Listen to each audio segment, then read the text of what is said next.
Good evening. I'm Chris Matthews in Washington. Let me start tonight with where things stand in the Republican contest for president. And the man sucking up most of the oxygen in the room, Donald Trump. Rudy Giuliani is the former mayor of New York and knows Trump well. By the way, Mr. Mayor, thanks for coming on. On CNN this afternoon, Hillary Clinton was asked about Donald Trump's comments on immigration. Here's what she said.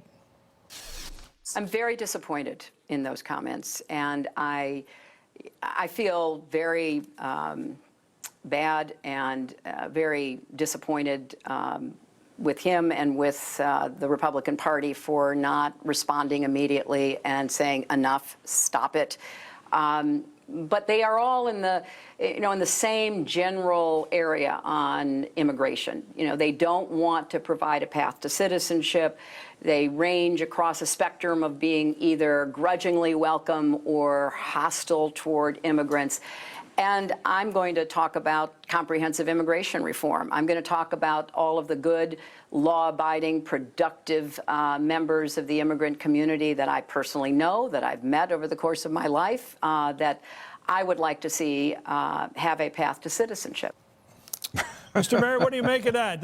You're chuckling away there, but what do you think of Hillary Clinton's attack on your guy, basically, a Republican guy from New York, who's making all the noise right now? Well, first of all, her general statement about the Republican Party is untrue.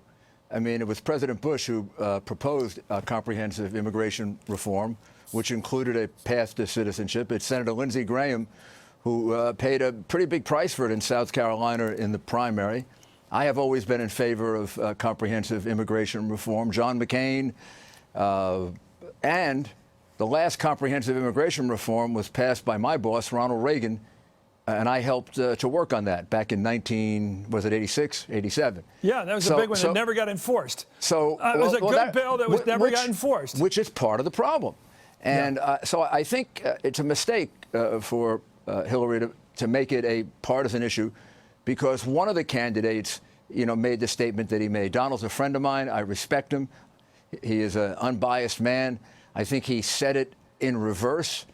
What he should have said is that most people who come across the border for economic reasons. Well, but hidden. I think he said to rape people, basically. Well, hidden with them, because they're coming across unchecked, are people who rape people, murder people, kill people, and are terrorists. I've prosecuted all of them.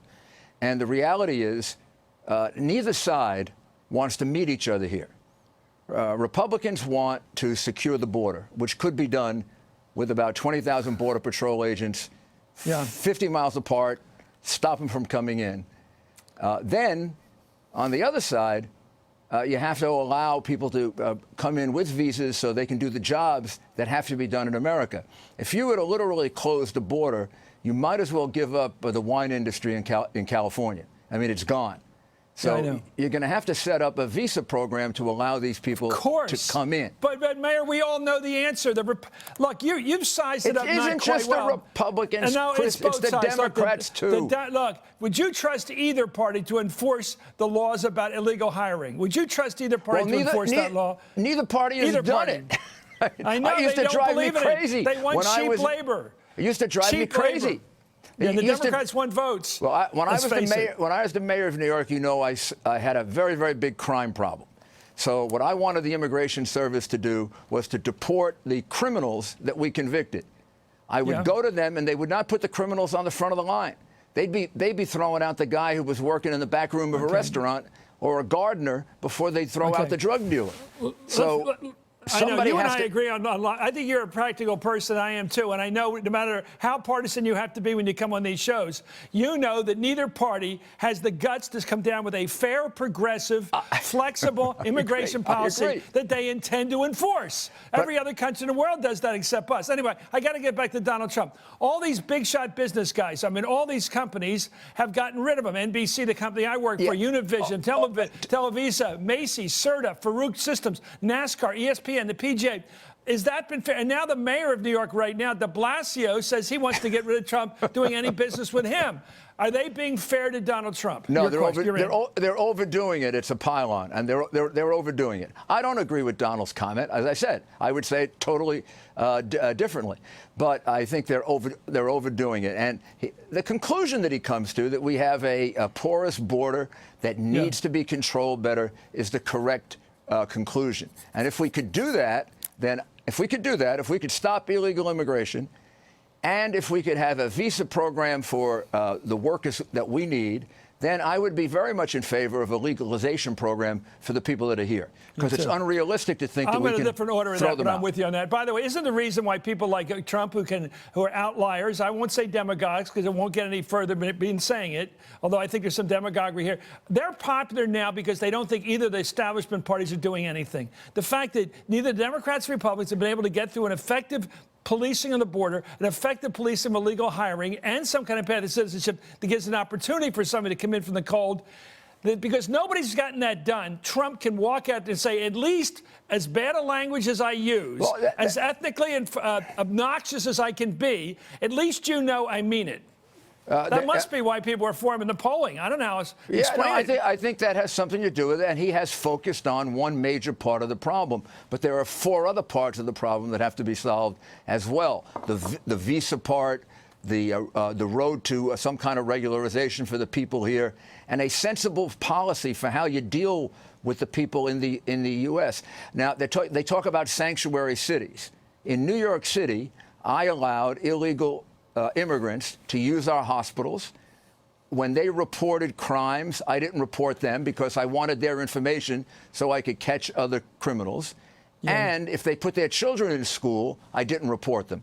However, if they committed a crime, I not only reported them, I put them in jail, and then I tried to get the INS to deport them, and the INS would deport, maybe 1 out of 5, and I was constantly pressuring them to do more. So, for example, what happened in California shouldn't have happened. The guy who was convicted that many times should never have been allowed back in the United States. Okay. So we have a policy that is all messed up. I agree. Let me ask you about this Republican race, because you were in it, you're pro-choice, and you're for opportunities. In fact, you were for gay rights pretty much down the line. And now the Republican Party seems to have 3 brackets. The hawks, which is just about everybody's a hawk in the Republican Party.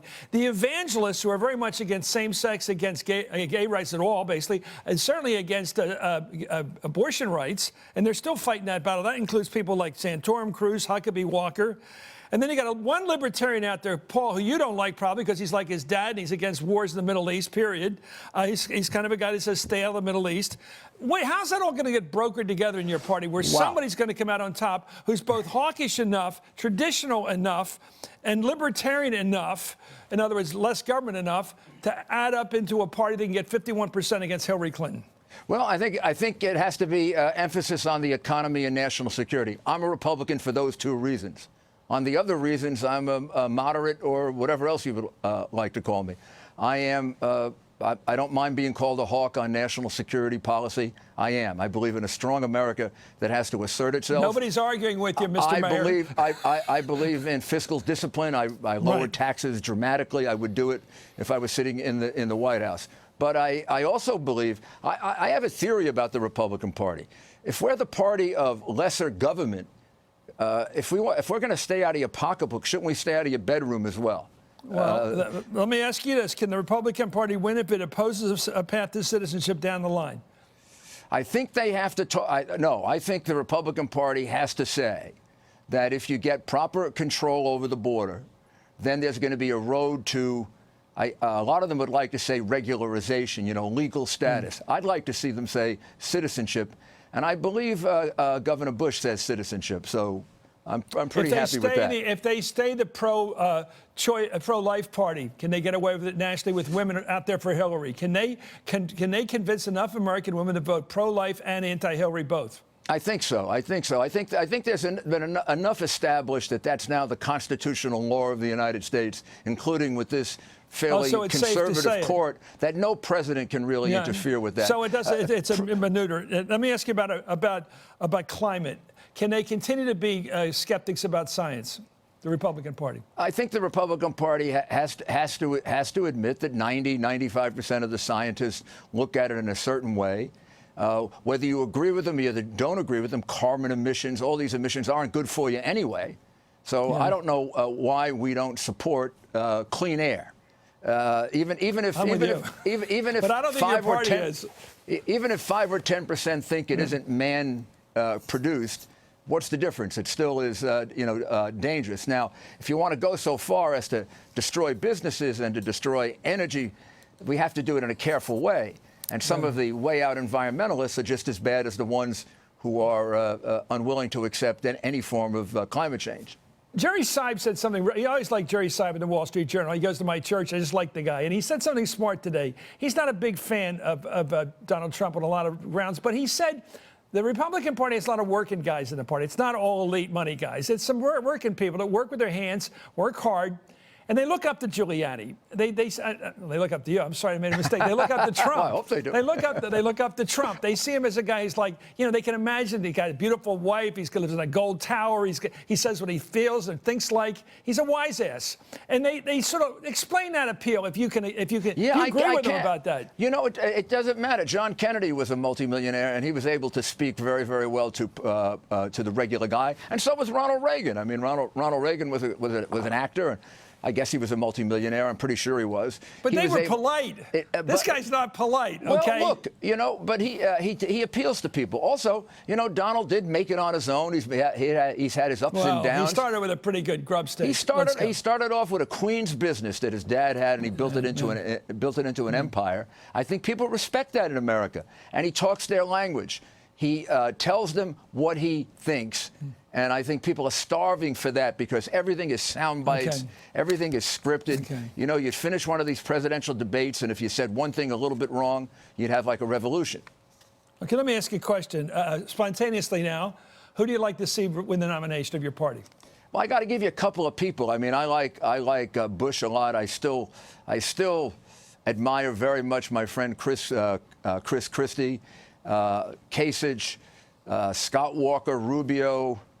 Rubio too. You can go with Rubio. It would be a fine president, George Pataki, who I became very close to. Yeah. He's certainly, and Carly Fiorina looks to me like a great vice presidential candidate. You were kissing everybody on the cheek. You don't have a favorite. Maybe you have to look at the order in which I said it to get a hint. It was such a long list, I forget where it began. Anyway, thank you, It began Mayor. with Jeb Bush. Thank you, Jeb. I think Jeb Bush still can win this thing in the long run, the very long run. Thank you, Rudy Giuliani, Mayor of New York. Thanks for coming on.